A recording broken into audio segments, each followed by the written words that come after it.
Dobar dan prvaci, evo još jednog časa bosanskog jezika. Pretpostavljam da je spreman pribor, čitanka i sveska i da možemo da krenemo da radimo.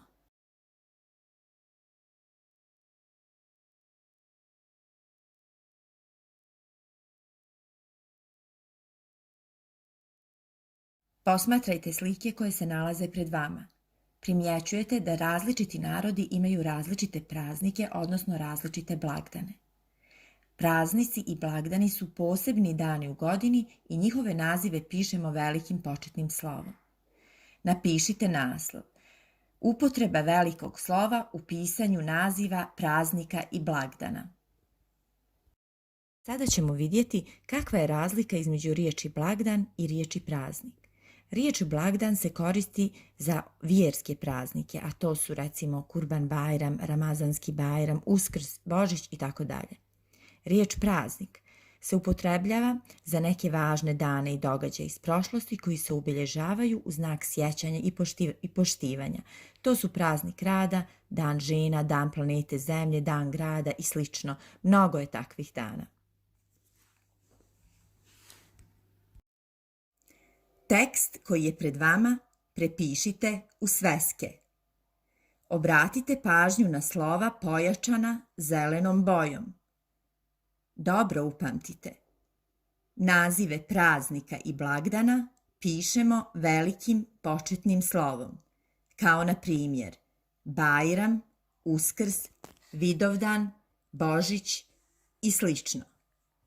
Ako praznik u svom nazivu sadrži više riječi, onda se samo prva riječ piše velikim početnim slovom, kao na primjer Kurban Bajram, 1. maj, Nova godina, dan žena, dan škole i slično.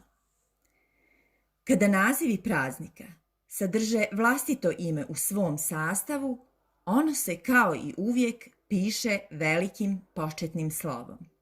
Recimo, Sveti Sava, Sveti Stefan, Sveti Nikola i tako dalje. Sada ću vam dati dovoljno vremena da prepišete tekst koji se nalazi pred vama.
Sada ćemo preći na izradu zadatka.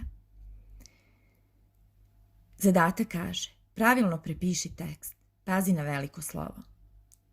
Tekst glasi: za novu godinu ću ići kod tetke Hadije na Goliju. Ona živi sama. Nismo se vidjeli od Bajrama. Rekla je da će doći kod nas za dan grada. Tada ima puno kulturnih događaja u Novom Pazaru, pa joj bude zanimljivo. Ona sa sobom uvijek vodi svog ljubimca, psa Žućka.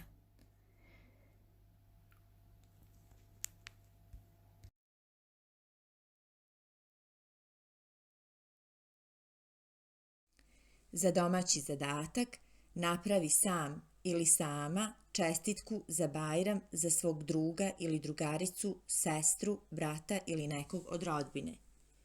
Uradi vježbanje na 58. strani u radnoj svesci uz čitanku. Doviđenja, đaci!